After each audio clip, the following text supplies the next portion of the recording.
Hello and welcome to this next in my series of talks about Bruckner's 8th Symphony. We're on to the third movement today, the slow movement, and this is quite a daunting prospect.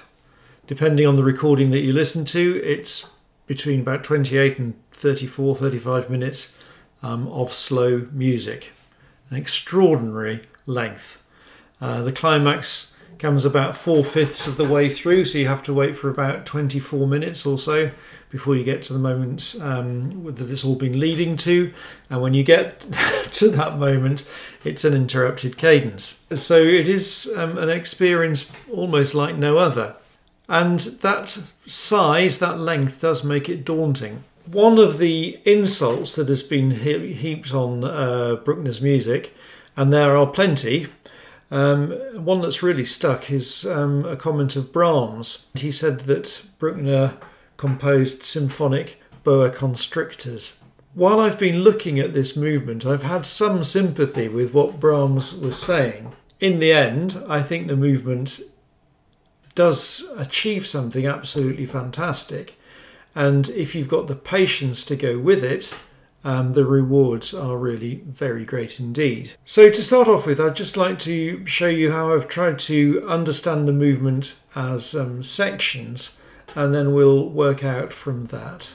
Now, to start off with, I've identified three areas or three groups which, with startling originality, I've called Group A, Group B and Group C. I'd like to start off by showing you those in the score. Possibly not at all surprising, Group A is what we hear first. And this is characterised by a number of things. First thing is possibly this accompaniment, the pulsing accompaniment, which is a mixture of triplets and duplets. Sort of reminiscent of the Bruckner rhythm, but of course the Bruckner rhythm is the other way around. But even so, the alternating triplet-duplet thing is something that Bruckner really does like a lot. There's also, all the way through the first 20 bars of music, and given how slow it is, that's a long time, there is a pedal D-flat, and harmonically it becomes a C-sharp later, but that's all the way through in the bass. And then an important, hugely important melodic idea that we saw for the first time in the second movement is the movement away from a held note by a semitone and then back down again. If you like, a sort of auxiliary note really, an upper auxiliary note. And then over the page, the other important element to this group is the descending scale, which we see throughout the movement innumerable times. That group finishes with music that is going to be from the climax of the whole movement. This time it's in A major. I'll come back to that later in the talk. But it's interesting that, quite early in the movement we have a glimpse of actually where we're heading. So that's Group A. Group B is this sort of chorale-like, homophonic, hymn tune style bit of writing. It's got semitones in the harmonisation, so there is some sort of connection to Group A, but it has a character of its own. Then it's got these very special statuesque, religious, ecclesiastical, noble, think of the adjective that works for you. But it's basically a sequence of cadences. It's possible to analyse all of this in F. If you start in F minor and then it ends with a tierce arpeggio in F major. But there we are. It's a sort of cadential passage. So that is our Group B. And then I'm going to have to skip on a little bit to get to our third group. And this is an idea which most of the way through the symphony is introduced by the cellos. The double dotted crotchet, so quite a distinctive rhythm, and that's usually sequential.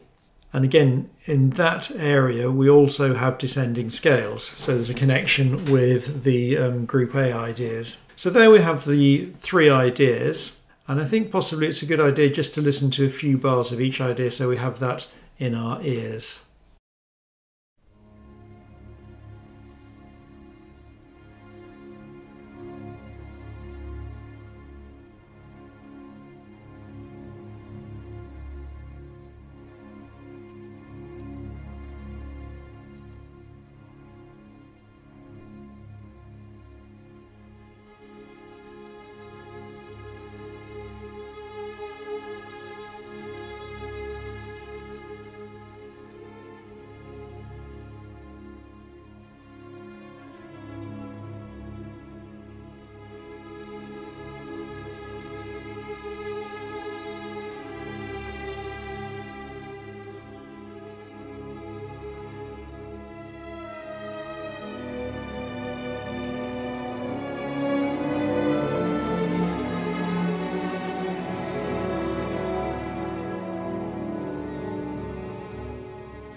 Well, you can see what we're up against in this movement, because that's a good 4 minutes of music, and I've hardly played you anything at all. But we have got the main melodic ideas. So in trying to sort of understand how the movement works, I've divided it up into what I've called paragraphs. Very often these are marked by pauses or by rests, or in a couple of cases by double bars. So very much these are indicated by Bruckner in the score. But let's have a quick look at how that works out. So what we have just heard there at the beginning, that was the first sounding of group A and group B, and that makes the first paragraph. Then we have the same music again in the second paragraph, in different keys of course, but groups A and group B, and then third paragraph, group C, and that's the cello theme. So that's our statement. I've taken up Robert Simpson's suggestion of how to look at Bruckner's movements. So that is the statement of all the ideas, with a little bit of internal repetition, even though the repetition is in different keys. However, I'm going to just say something here which is quite a feature of the movement. Every time the A melody comes, it is always in D flat. Quite extraordinary actually, and given that modulation is such a key aspect of what Bruckner does, and hitherto we have hardly heard anything in the same key twice. Every time that tune comes back, it's in D flat. Now, every time you come across something like that, you have to wonder, what is the effect? Why has Bruckner chosen to do that? And what is the effect on us as we listen to it? I'll possibly come back to try and answer that later in the talk. Now, you'll see that what I've done here, this is my little bit of homage to Bruckner as well. Bruckner was an obsessive counter, and I have a little bit of that in me as well. And so what I've done is I've counted the beats of each of these sections. One of the reasons for working in beats rather than bars is that in this part of the movement, Bruckner goes into 3/4. Now the rest of it is all 4/4, so I could have done bars for everything else. But since this bit's in 3/4, I thought I'd just talk in the same language for the whole movement and count everything in beats. So the first paragraph of the statement is 112 beats. The second paragraph is shorter, 72 beats, and the third paragraph is longer, at 136. We then have this short passage in 3/4, which I've called a transition. You get little snippets of all sorts of material that we've already heard, and it does change key an awful lot. But essentially it leads us back to what Simpson calls the expanded counter statement, and back to group A, and back to D flat, and to the third time that we have music that starts with the music that is at the beginning of the whole movement. Now this time that paragraph is considerably longer. So I compare the fourth paragraph to the first paragraph, it's 184 rather than 112 beats. The fifth paragraph, which deals with group C, so it's changing the pattern of the statement, is shorter, not by much, by a couple of bars. That's 176 beats. And then the sixth paragraph, which is the enormous building to the climactic moment, is 288 beats. A huge amount of music. Interestingly, the pattern is sort of similar to the statement in that you have medium size, short size, long size, medium, short, long. The proportions are by no means the same, and this as a section, the sixth paragraph, is exceptionally long. When we look at the score, we'll see that he actually does break that up at least twice, just so that it's not entirely relentless anticipation and build-up. The expanded counterstatement then is not in the order of twice as long as the statement. Obviously it's not literally mathematically that, but close enough. In fact, these 42 beats here rather do get in the way. If they weren't there, this would be 320, and that would be half the size of this. So the transition does rather mess things up for people who like things to be mathematically sorted out. The sixth paragraph, as I say, is the one that is the culmination of the moment, the climactic moment, where we have the enormous cadence, the enormous interrupted cadence. And then we have the seventh and eighth paragraphs. The seventh paragraph goes back to Group B. Now, just to say, it has been an awful long time since we heard Group B. And the last time we heard it, it was quite short. So that has had to be carried along in our memories. And it comes at this moment. Again, there is a significant emotional effect on that. There is the power of recall. There's the nature of the music itself. This is the sort of homophonic, solemn, hymn-like material. And after all the tumult that we've undergone for the enormous passage that's gone before it, it has a very profound effect on us. We get a little glimpse of Group C. We'll look at the score and see there's only basically a couple of bars. And then we get the final statement of the A material, which is also a coda. Now you'll see that that final statement is longer than the first statement, which included Group B as well. But it does have something in common with the opening of the symphony. The opening of the symphony, if you remember, has 20-odd bars of tonic pedal. And all the way through this final 180 beats, there is a tonic pedal. Pretty well, which is an extraordinarily long time for a tonic pedal. And that is the movement sort of summarised. There's something rather satisfying about the proportions of these very large sections. That the first section is the sort of the middle duration. The section in the middle is the longest duration, leading to this climactic moment, and then the end is the shortest section. Now, there is no golden section in this movement at all. Bruckner, I don't think, really thinks like that at all. But there is that sort of element of the anticipation and the climactic moment being well after halfway. As I say, it's really almost about 4/5 way. And then the coming down from the climax is shorter. Even though it's a long time, it's shorter than everything that's built up to it. And that is a very satisfying musical shape and structural shape, something that we see in lots of pieces of music. So I think that's as much as we can get out of looking at the movement in that form. Now let's go back to the score, and I'll just point out some points of interest as we leaf through it. So I'll start at letter B in the full score. We've just seen the music from the beginning to letter B go by. And so this is where we're getting into Bruckner's second paragraph, or what I've called his second paragraph. As you can see, it's marked off with a rest before it, and it's a repetition. D flat major. Now we start to get here immediate change. So what happens in the third bar here is that the semitone shifts and we get a different harmonic direction. And this music is very much compressed from what we had first time. It's only 4 bars until we get to the music that is sort of setting us up for the climax of the whole movement. And this time it has been shifted up to B major. We have the music for the group B here, starting in A flat, and then that heads towards G. So a change from last time. And then the third paragraph we have just listened to, E major, starting in the cellos.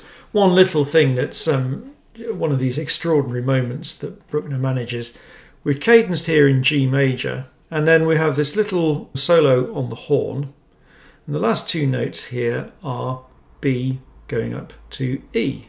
And those 2 notes are sufficient for him just to then start in E major. Really an extraordinarily quick modulation, done really by sleight of hand. Here we start to have this fairly typical Bruckner thing, that we have a repeat of the material that we've just heard, but it starts to get developed or expanded. I've called it an elaboration. We've got a canon between the flute and the violas and cellos. Interesting to note that this is marked as a violin solo, but it is also marked as having to be played by 3 players, and that's really simply a balance issue so that you can hear it. We have this beautiful entry of the quartet of Wagner tubas here. I will tell you a little bit more about the Wagner tuba later in the talk, but it's a very lovely sound that they make. And we have a chorale in C major, which is made more poignant by the use of suspensions. Well worth your time to analyse that little passage to find out about how to use suspensions. And that brings us really to the end of the statement. And we get this transition period, cadencing or starting off with in G flat, or rather the statement ends in G flat. So this is all, well, to start off with, it's woodwind with a little bit of horn, and then we have this sequence in the strings. And really the point of this music seems to be just to have a moment of reflection, a bit of sort of gathering our energies before the enormous amount of music we're about to listen to, and when we start all over again in D flat major with the music that we had at the beginning. This time the variation is that the horn comes in answering the violins rhythmically, but not actually imitating the semitone. And again, the violin melody takes a new direction. Now this is the first, and if I remember rightly, the only time that we hear the opening material in a different key. He goes up to F minor. Now we start to see scales all over the place from this point on. So much so that I think it's arguable that the descending scale is the most important motive for the whole movement. Then we have a period of sequences. Sequences are going to be a huge part of the movement as well. And generally the movement for the sequence is that they rise. And all the time that they're rising, this is a sort of gathering of energy and gathering of momentum at a massive rate. Now what I mean by massive is big and slow, like icebergs or an ocean liner, that sort of thing. On we go, you can see scales all over the place, the obsessive use of the rhythm from the opening, rising patterns, falling patterns, and every step going up by semitones. This pattern starts on a C, this starts on a C sharp, this starts on a D. And remember the speed this is going, that is a really glacial rise. On it goes, and we have a climactic moment in B flat. The base of the chord is an F, so it's a second inversion.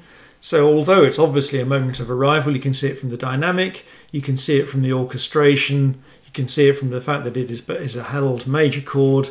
It's not built on firm foundations. Second inversion chords are by their nature unstable, and so it's an arrival, but it is not the arrival.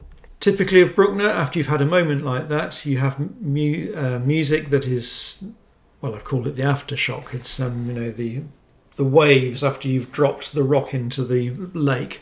Everything takes time to die down. Loosely canonic writing in the violins there. Another long pedal here in the double basses. That F that we've had underneath the chord at the climactic moment is still carrying on. And then this actually leads into the fifth paragraph. There isn't a pause as such, but there is a writ, there's a slowing down, there's a drawing of breath in that sense. And then the cellos and the violas come in with our group C. First time we heard it, it came in E major. This time it comes in E flat major. It's very hard to say that some of these keys that Bruckner chooses have got particular structural significance. I think as much as anything, the fact that they're different just gives the music a sense of movement. These keys are not all planned out in a way that we might look for in a Beethoven symphony. It's just a different way of writing. It's basically, he has two modes. One of them is stable and one of them is unstable. And key change is a big part of the unstable mode. Okay, carrying on. Further elaboration of group C. So here we have inversion in the violins and then imitation in the oboes, imitation in the horn there. So in contrapuntal terms, it's more complicated than it was before. We have another sounding of group C. Again, different key. It's now in C major. And compared to the E flat and the quieter statement that we just had, this feels brighter and more open, more sunshiny. And then we've got a bit of music here which I've called nerdling. What I mean by nerdling is it's just passing time, really. We've had another climactic moment. Just look at it again. 4 sustained bars of this loud C major, and so we need to have our time to reflect, our aftershock thing. And this is what's going on here. These few bars remind me very much of Mahler. I think it's probably because it's a dominant ninth sort of harmony, which Mahler is very fond of. But this is essentially very long extended harmonies. That G9 chord is going on. You know, you see the double basses are keeping that pedal going all this way, and then the pedal moves up to an A flat. Again, in terms of seconds, that's a long period of time, essentially on one dissonant chord that just keeps playing. And by dissonant, I mean that it should resolve, and although it does resolve, it doesn't really resolve as we expect it to. Anyway, that is another moment for us to sort of collect ourselves, because what is coming here, letter N, is the enormous 6th paragraph. And this is essentially one long crescendo and one long gathering of energy for the climactic moment. We're back in D flat because we're back with group A. So every time we have group A, it starts in D flat. Now then, it becomes fixated with the semitone figure, so we see that all over the place, da, da, dum, and we also see the scale idea obsessively repeated. The other thing I'd like to draw your attention to is the violas here start playing sextuplet semiquaver pattern. They play that a lot.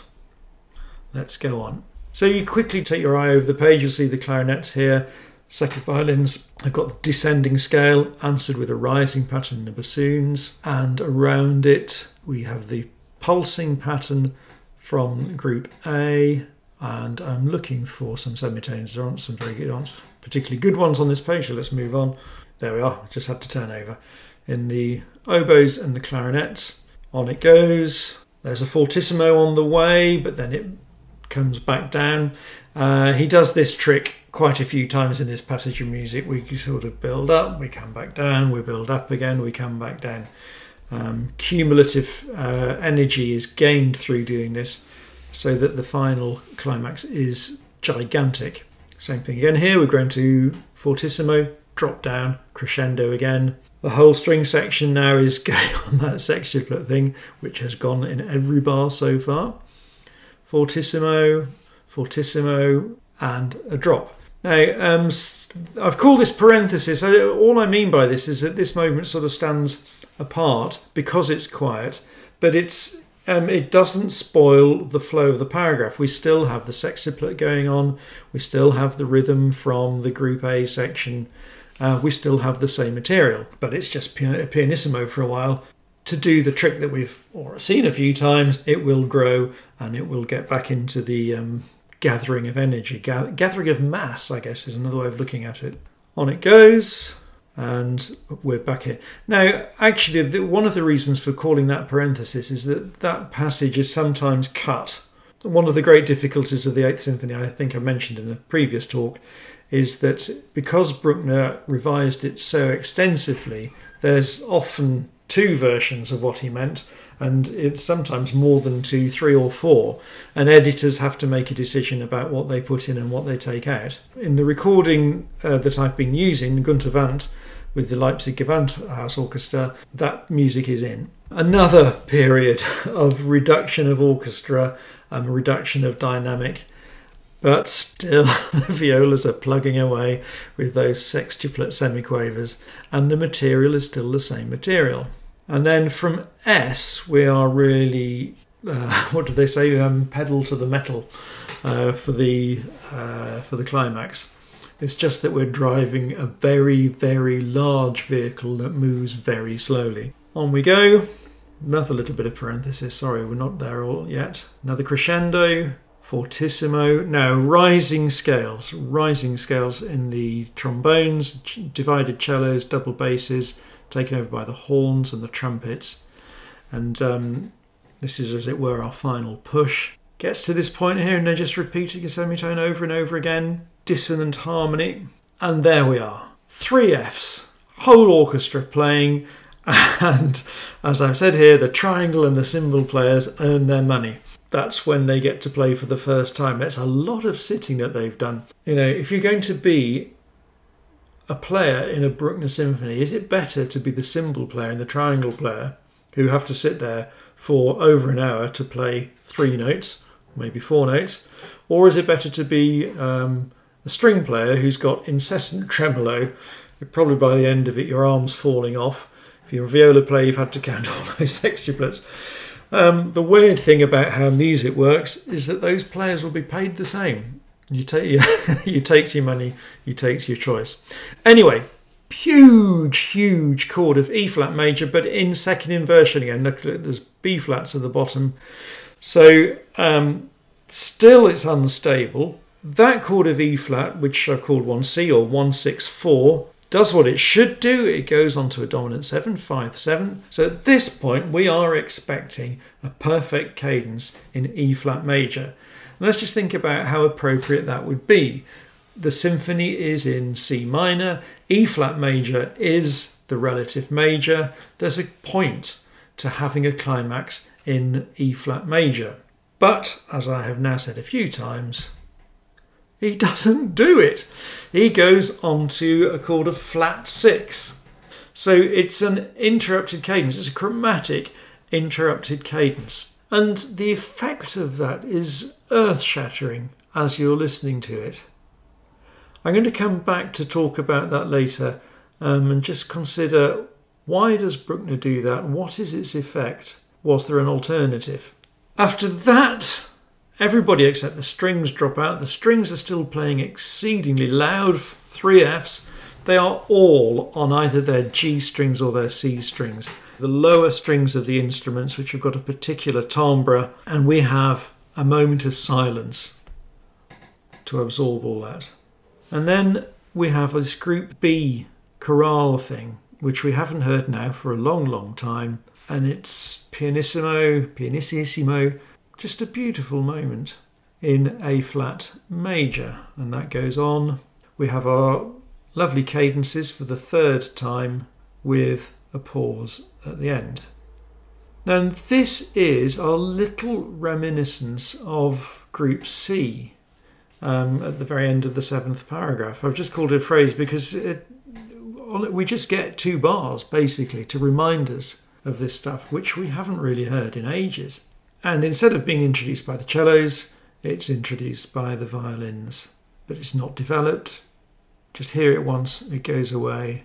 And we're back for the final time to our A material in D flat major, exactly the same at the beginning, with the addition of the horn chords. Now this is an exceptionally beautiful passage of music, and it is, because it's stable in D flat, it's the effect again is not mitigated, but it feels extra special because the music before it has been so turbulent, so tonally turbulent, that this period of calm feels like an enormous relaxation. It's that saying of E.M. Forster's, curse braces, bless relaxes. I think I must check that I've said that correctly. But the idea that you have moments of tension where everything's screwed on and then that's taken off. And because you've been through the tense bit, the relaxation feels all the better. You can even do simple physical exercises that work like that. Okay, so D flat all the way, and this takes us to the end of the movement. Now, there's a little reminiscence of the first movement. If you remember, the first movement ends with a repetition of a chromatic figure going down, which was associated with the dying man. Or not that that's explicit in any programme that Bruckner wrote for the symphony, because he didn't, but it's what he said in that letter, and it's an image that we can bear in mind. Anyway, we've basically got the same idea here, falling scale, and it's the same rhythm, but this time it's diatonic. It's within D flat major, and of course the emotional effect is different. It might call to mind, because of the gesture being so similar, it might call to mind what was at the end of the first movement, and we might appreciate the difference in the feeling. And then, in one of the most extraordinary things, the last 3 bars, the whole thing is brought to a close by a major scale. After all the complexities and all the modulations that we've been through, all the chromaticism that we've sat through, we have a tonic to tonic 1 octave scale of D flat major that brings everything to a close. And that's it's a beautiful thing. It's so simple that it is very beautiful. So to finish with, just a few things to think about. Some of them obvious, some of them not so obvious. So I'm going to just start off with the really obvious thing, that this is a colossal slow movement, around about 30 minutes in performance. Extraordinarily long and slow. Now, I should have maybe said this at the very beginning of the talk, but the tempo marking at the beginning translates as solemnly slow, so there's a sense of solemnity, but not sluggish or not dragging. That's schleppend, very good word. So Bruckner doesn't want the thing to be stodgy. He wants it to have a sense of movement, but it has got a sense of solemnity. By the by, this symphony, the 8th Symphony, it's the second time that Bruckner uses Wagner tubas, and the first time was his 7th Symphony. He put them in there particularly in memoriam of Wagner, who died while he was writing that symphony. I've actually got a picture of a Wagner tuba for you to look at here. There we are. Now, the information I've got there is actually from the Wikipedia article about the Wagner tuba, which I don't need to read to you now, but just to say that Wagner was looking for something that had the sort of tone of a trombone without being as forceful, a bit more of the mellow sound of the French horn. So this is a cross between trombones and French horns. He used it to sort of provide a sort of, I don't know, joining together in the brass section to make it smoother changes of timbre between the horns and the trombones. It's played by French horn players because the mouthpiece is a French horn mouthpiece, but it looks more like a tuba, doesn't it, obviously, with the horn sticking up like that. Anyway, there we are, that's the Wagner tuba. There's a quartet of them in this symphony, 2 in B flat and 2 in F. Now then, this thing that Group A, the first theme, always starts in D flat major. And what's the emotional effect of this? Obviously, the emotional effect is whatever it is to you, because that's a rather subjective thing to think about. But I think it is an extraordinary thing that it is always in the same key.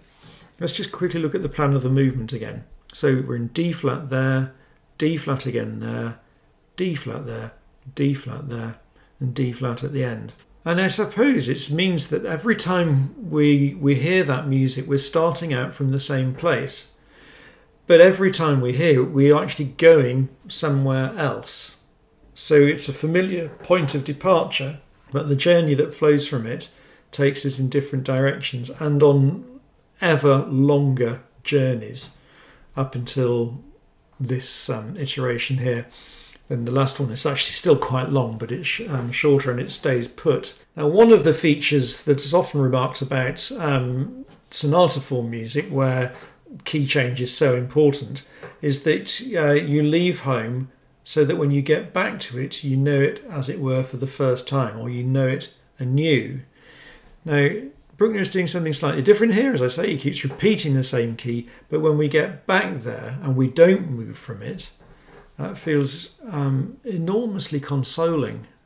I think that's possibly the emotion that I feel at the end there.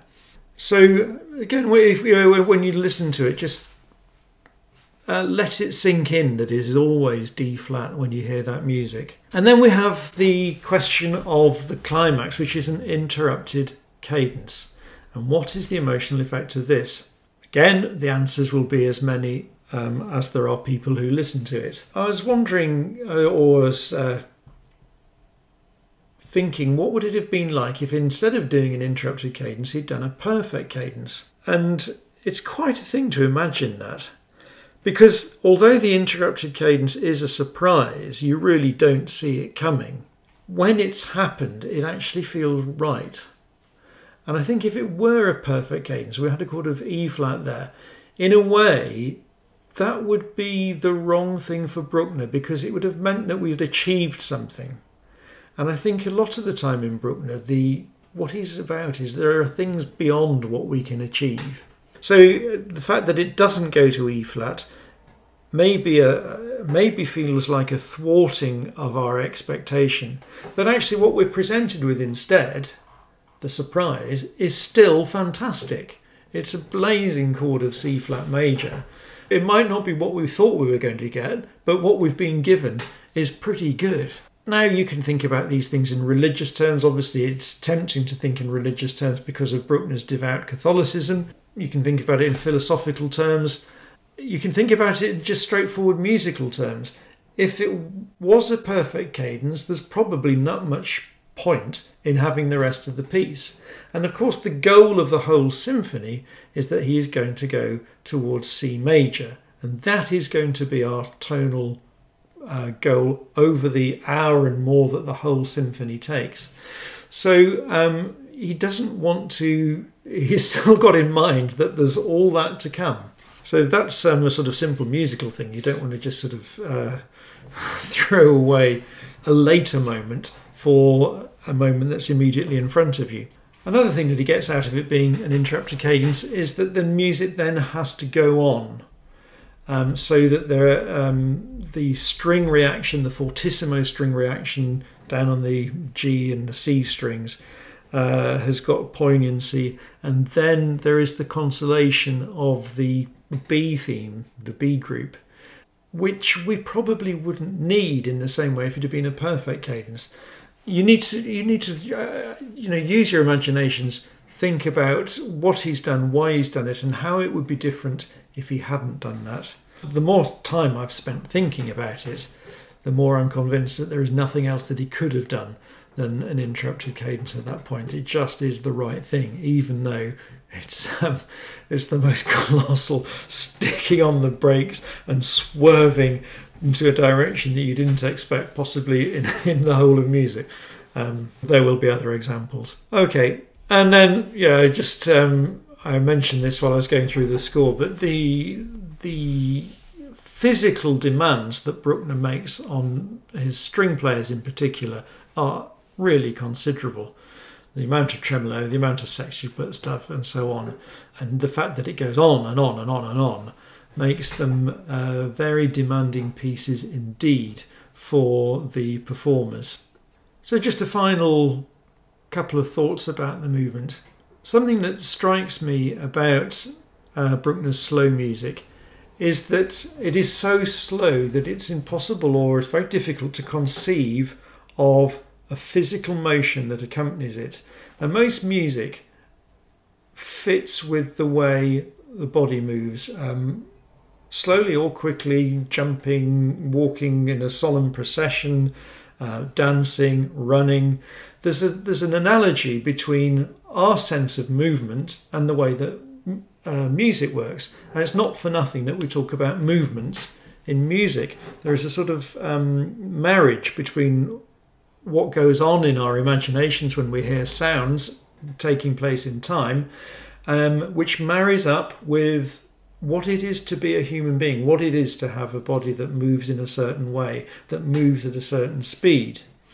And this music moves slower than anything that we can physically do, really. This is beyond human normal expression. And that's when you start to get people talking about this in mystical terms or religious terms, or evoking images of nature in its vastness, things like glaciers moving down valleys, or the height of an alpine mountain, or the power of the ocean. Or you could possibly say it's a sort of an expression of the cosmos. And you think of some of the pictures that you get on the Hubble telescope of galaxies forming, and he's making music which, because of its size and because of its slowness, brings us to think about enormous things beyond our normal human experience. And that's probably what divides people in their approaches to Bruckner. The people who enjoy that sense of their imaginations being expanded in this extraordinary way, and there are people who find it unutterably tortuous and wish he'd just get on with it. I guess like a lot of things, there are two kinds of people, and you're one or the other. But there we are, that is the slow movement of the 8th Symphony. Whether you like it or you don't, we have to take our hats off to the fact that it is a colossal piece of music, working on a scale that few other people have ever come close to, and striving for gigantic, colossal effect, with probably at heart a spiritual dimension, a spiritual message, something that takes us out of the everyday, takes us out of the human, and takes us into what? Who knows? Next week, the last movement, which gets going with tremendous energy and speed and could not be more different. A final thought about the movement being in D flat. Whole symphony is in C. If you remember, to start off with, it was in B flat minor, so there's a D flat there. Movements away from the place that we want to be by a semitone are a big feature of the symphony.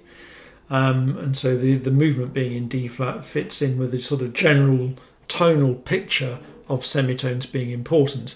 And of course in the next movement we will eventually sink down from the D flat to the C that is going to be our eventual home. And I suppose that movement of a semitone is another explanation of why he does that interrupted cadence in the middle of this movement. In that case, the bass is moving up by a semitone. When you're looking at little things like semitones, obviously you're going to see them all over the place. How significant they all are is a matter for debate. Until next time, goodbye.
By massive is big.